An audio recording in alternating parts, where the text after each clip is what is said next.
Good morning. You're listening to WTIM, your information station. It's time now for your expanded local news. A Taylorville man will spend the next 18 years in prison on child pornography charges.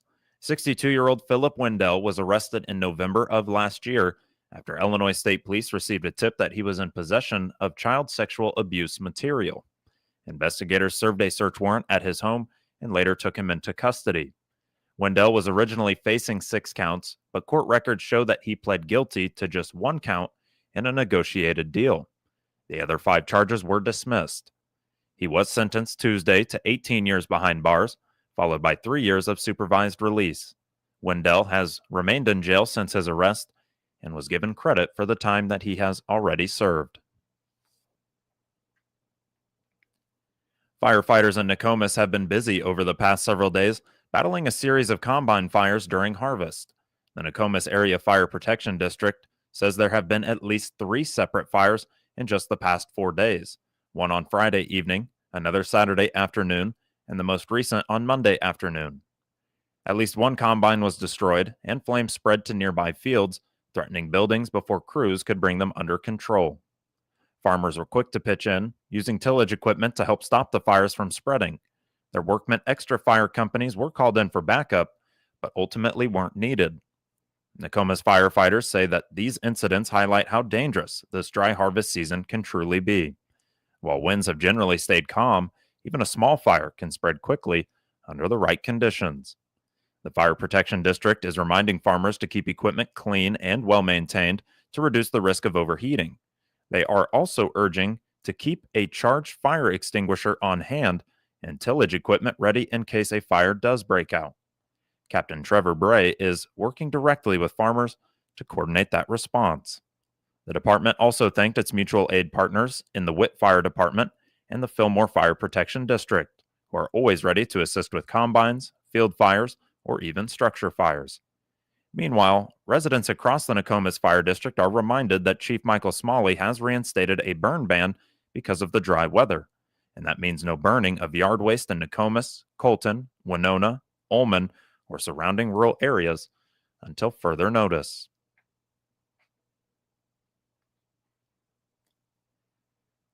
The Taylorville Kiwanis Club installed their new officers for the coming Kiwanis year starting October 1st at their Tuesday noon meeting at the Moose Lodge.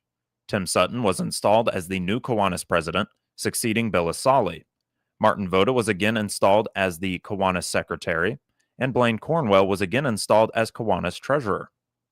Kiwanis Priority 1 chair Bruce Blanchard reported to the club that the rescheduled Kiwanis Kids Days will be on October 10th and 11th. Kiwanis members will be wearing Kiwanis vests and standing at West Main Cross and Webster, also known as Harrison Corner, asking for monetary donations to support Kiwanis projects for children and youth, like their Coats for Kids program, Kiwanis Park, YMCA and high school scholarships, and grants to other local nonprofits that have similar goals as the Kiwanis Club. Kiwanis members are reminded that there is no meeting next Tuesday, October 7th, and the next meeting will be on Tuesday, October 14th, when the club will announce its Kiwanian of the Year and also hear from Taylorville Fire Chief Matt Aderman as program speaker. The Taylorville Kiwanis Club is part of a global organization of volunteers dedicated to improving the world one child and one community at a time. Weekly meetings are held Tuesdays at noon at the Taylorville Moose Lodge. For information on the club, go to TaylorvilleKiwanis.com.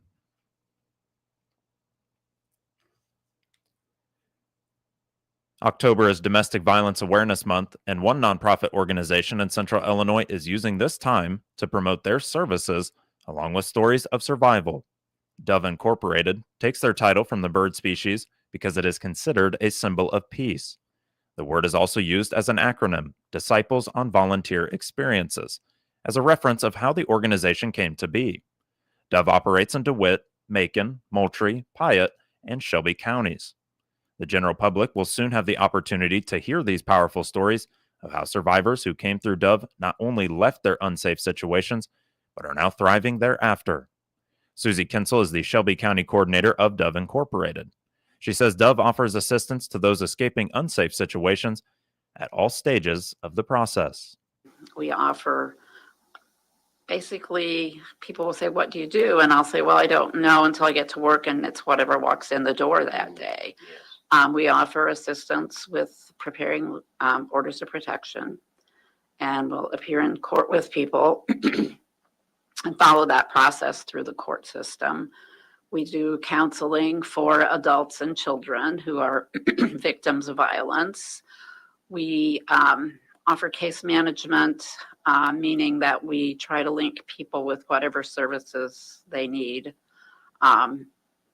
If they need some temporary shelter, we can sometimes put them in the Spillway Motel for a few days. We do offer shelter services in our shelter in Decatur, but if you have kids in school here or a job here, it's not real practicable to go to Decatur, but it's nice that that's always available. Dove's Shelbyville office is located at 1200 South Hickory. Their crisis phone number, which is available 24 hours a day, is 217-774-4888.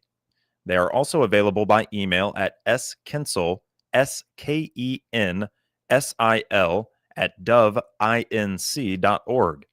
Kinsel says that with the sensitivity of the matter, communicating via email can be more effective than by phone if no one is available to pick up. I think, too, for a lot of victims, that's the safest way to communicate. You can communicate from someone else's computer with your own email address.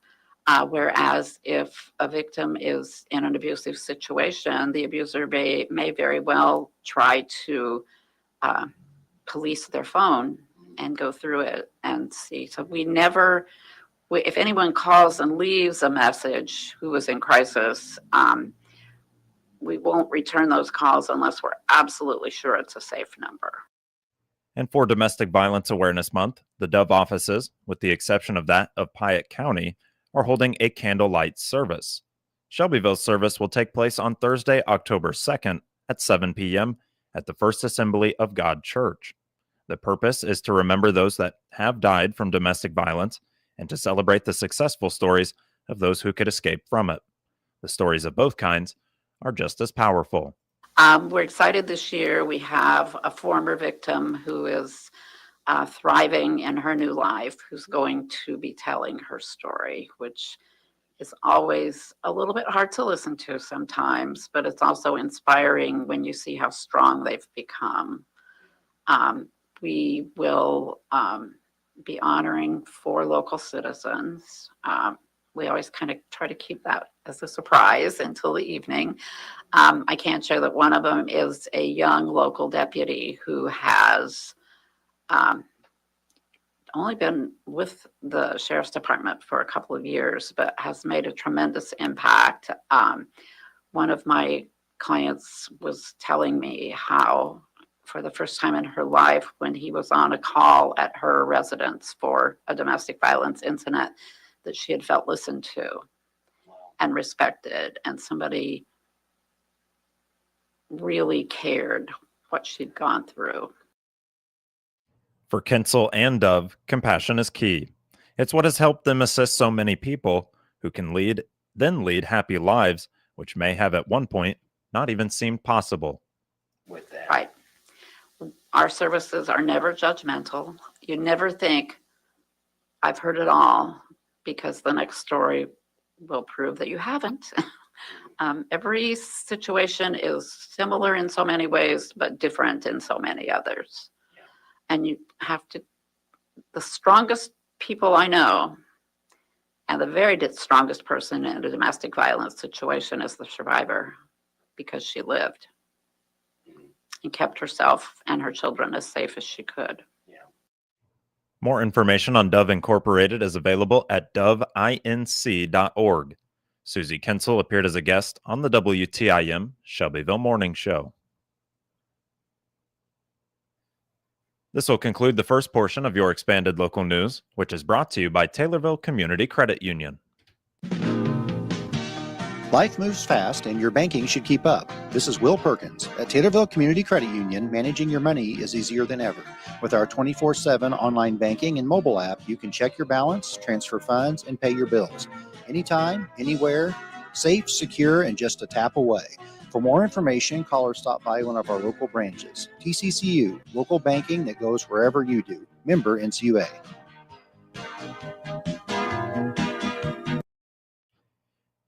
It's no secret that central Illinois is in need of more rain following the dry months in July and August, and now the same can be said here in early October. Homeowners, gardeners, and landscapers are all wondering when that heavy rain might fall, but until it does, there are some tips and tricks to keep your garden and yard in the best shape possible. Andrew Holsinger, horticulture educator with the University of Illinois Extension, discusses how dry it has truly been. As of the most recent Drought Monitor report, Christian County and surrounding areas are dealing with near moderate drought. Well, it is dry and getting drier. There's a U.S. Drought Monitor that gives you a report and a nice visual map of what the conditions are for drought. Drought is periods of abnormally dry weather, and as it intensifies, as it has, you see changes. There's different levels. You have abnormally dry, moderate drought, severe drought, extreme drought, and exceptional drought. And right now, where my office is in Hillsborough, Illinois, in southern Montgomery County, we're in a severe drought.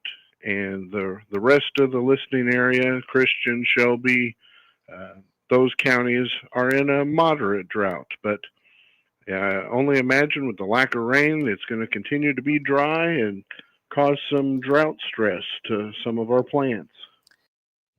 With the recent heat and lack of precipitation comes the possibility of dust storms and accidental fires. Holsinger says caution should be taken in the case of such incidents. Well, there are some risks that are involved whenever we do have these dry conditions.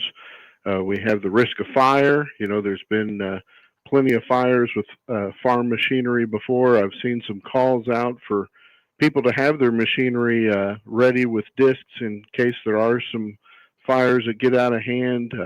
You have the risk of blowing dust. That can ramp up as people get out there and start harvesting. But the rivers are running a low stage on the waterways, and so some of that can affect some of the transport possibilities for grain going down the rivers, and maybe have to take some detours or what have you through this dry time we're having. When it comes to keeping some of your favorite plants alive, or maybe even your newest ones, watering is key. Holsinger has recommendations on how to care for these moving forward. Well, whenever you're addressing the watering issue that you have from a lack of water, you probably do need to do some triaging. So you need to find out what plants are in your landscape that are going to need the most water, or the water that you have to supply. So when I think of that, I'm going to look at my new plantings that I possibly planted. I'm probably not going to add any additional plantings while we're going through this dry spell or period here. I can only imagine how hard that ground is, but definitely be watering those newly planted trees and shrubs at least once or twice a week. You can use soaker hoses. They have some bags that let the water out slowly.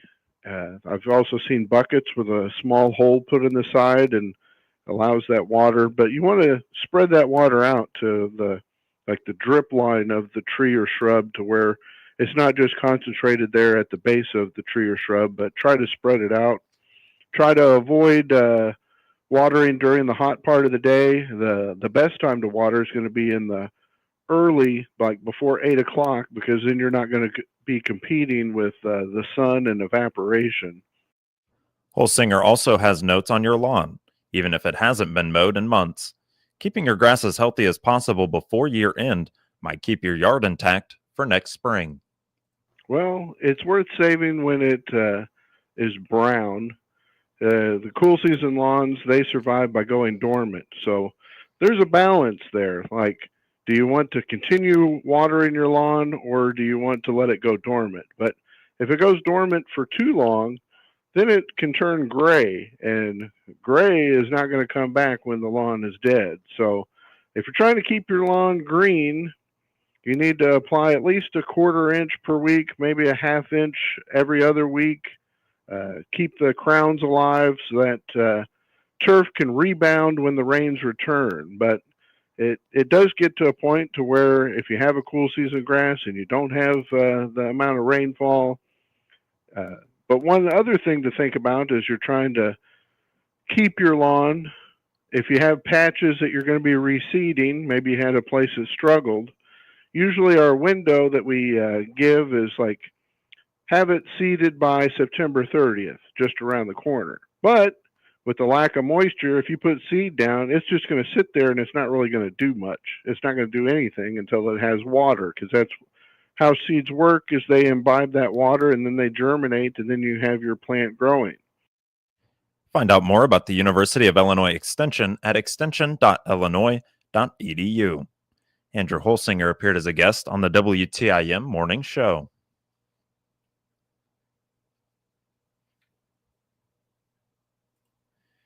The Illinois Farm Bureau is mourning the loss of Director of National Legislation Ryan Whitehouse. He passed away last week following an accident while on vacation in Michigan. Whitehouse has played a key role in organizing congressional farm visits, like one last fall with U.S. Representative Mary Miller, a member of the House Ag Committee.